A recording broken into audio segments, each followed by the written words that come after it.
Subhanaka la ilma lana illa ma 'allamtana innaka antal alimul hakim. Shadaqallahul azim. Alhamdulillah, segala puji hanya milik Allah Subhanahu wa taala yang telah mempertemukan kita pada hari ini, yang insya Allah hari ini adalah hari yang berkah bagi kita karena kita sedang mengadakan amrin jami', suatu hal yang mana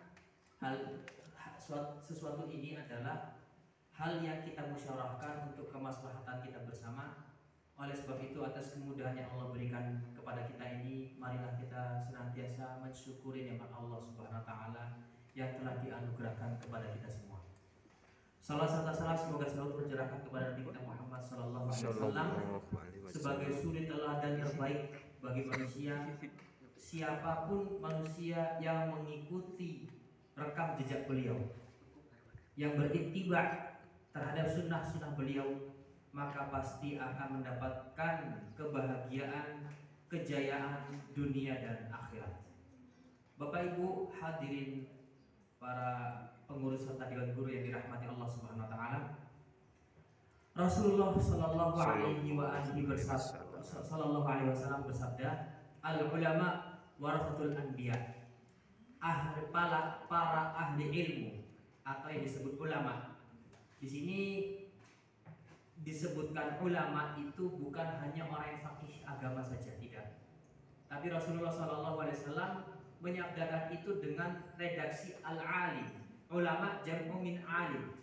Ulama itu adalah bentuk plural dari kata alim, orang yang berilmu. Otomatis semua orang yang Allah berikan amanah ilmu itu disebut sebagai alim. Dan jamaknya adalah ulama. Maka mereka adalah warathatul anbiya. Mereka adalah pewaris ilmu para nabi. Oleh sebab itu, ketika kita di sini Allah berikan amanah sebagai pembina, sebagai guru, yang mana sebagai instansi pendidikan adalah mewarisi ilmu-ilmu kebaikan yang akan dilanjutkan oleh para generasi penerus kita. Oleh sebab itu, kita di sini juga mengemban amanah, yaitu menyampaikan ilmu kepada generasi penerus kita, yaitu anak-anak santri kita. Siapapun itu mempunyai peran, baik itu kepengurusan maupun dewan guru. Oleh sebab itu, karena ini adalah amanah kita bersama, kita mewarisi ilmu para nabi, maka kita harus mempelajari bagaimana Rasulullah Sallallahu Alaihi Wasallam mengajari para murid-muridnya sehingga berhasil. Seandainya Rasulullah Sallallahu Alaihi Wasallam adalah guru yang buruk, otomatis kita hari ini tidak akan beragama Islam, iya atau tidak? Tapi Rasulullah Sallallahu Alaihi Wasallam adalah guru yang terbaik, maka melahirkan generasi-generasi yang terbaik sehingga kita hari ini bisa menikmati indahnya Islam.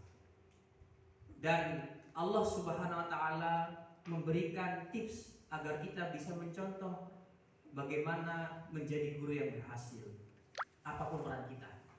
Yaitu apa? Laqad kana lakum fi Rasulillahi uswatun hasanah. Sungguh telah ada di dalam dirinya Rasul suri tauladan yang terbaik. Liman kana yarjullaha wal yawmal akhir, bagi orang-orang yang mengharap bertemu dengan Allah, mendapat ridhonya dan mendapatkan kebahagiaan di hari akhir.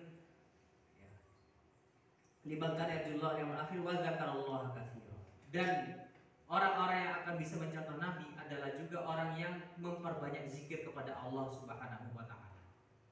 Oleh sebab itu, kalau kita mau menjadi seseorang yang sukses di dalam mendidik generasi kita, haruslah mencontoh Rasulullah Sallallahu Alaihi Wasallam dengan berusaha menjadi teladan yang terbaik.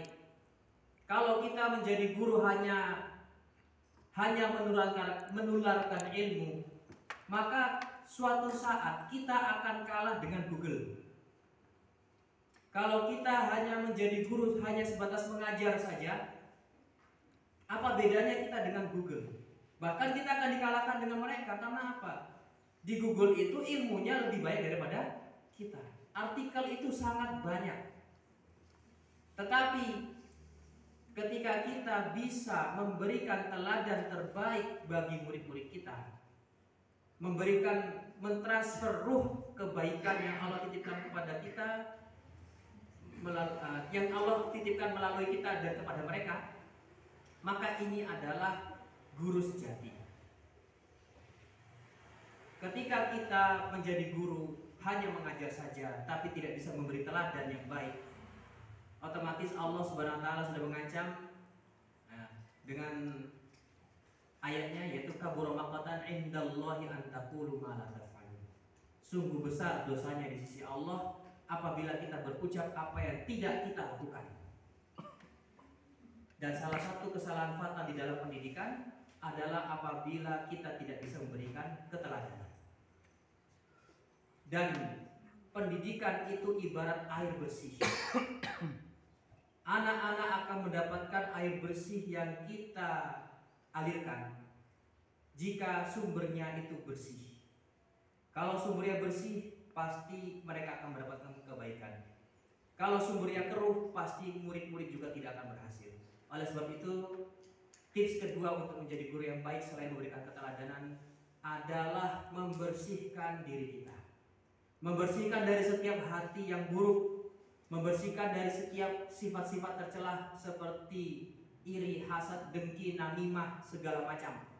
Sebab itu akan menularkan keburukan kepada murid-murid kita, sehingga mungkin Allah Subhanahu wa taala memberikan kemudahan untuk memperbanyak santri. Tetapi ketika kita tidak membersihkan sumber-sumber keilmuan, bisa jadi muridnya banyak tetapi tidak akan memberikan generasi yang meneruskan kita. Semuanya hanya kejayaan semua. Oleh sebab itu, ketika kita ingin lembaga kita itu berjaya, lembaga kita itu melahirkan generasi penerus kita, generasi-generasi yang bisa menunjang kejayaan Islam, maka dua hal ini harus kita perhatikan, yaitu keteladanan, yang kedua adalah kebersihan sumber ilmu yang bersumber daripada amanah ilmu yang Allah titipkan kepada kita. Itu saja bisa kami sampaikan.